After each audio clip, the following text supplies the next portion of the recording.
வணக்கம் சார், நான் சைட் பேசுகிறேன் சார். சைட் ஸ்டீல் டோர்லேருந்து. ஃபஸ்ட்டு நீங்கள் ஸ்டீல் டோர் வாங்கும்போது நீங்கள் என்ன செக் பண்ணணும்னா உங்களோட வாசப்படி தான் main foundation of the door சொல்லுவாங்க.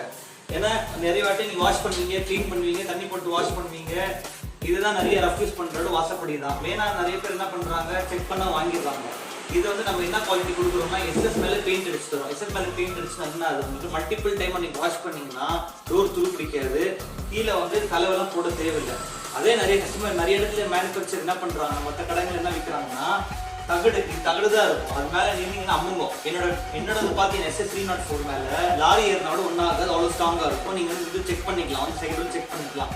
அவங்க யூஸ் பண்ணுறது தகடு தான் யூஸ் பண்ணுறாங்க. தகடுனால என்ன ஆகுனா தண்ணி போட்டு க்ளீன் பண்ண உங்களுக்கு வந்து துரு பிடிக்க ஆரம்பிச்சிடும். துரு பிடிக்க ஆரம்பிச்சாவனே உங்கள் ரெஸ்பாண்ட் ஆனவொடனே அந்த டோரே ஃபுல்லாக கண்டம் ஆகிடும். டோர் ஃபுல்லாக சேஞ்ச் பண்ணுறதா இருக்கும். அதனால டோர் வாங்கினீங்கன்னா எங்கிட்ட ஒரு வாட்டி கண்டிப்பாக வந்து செக் பண்ணிக்கிங்க. இந்த டோர் கண்டிப்பாக பிடிக்கும். குவாலிட்டி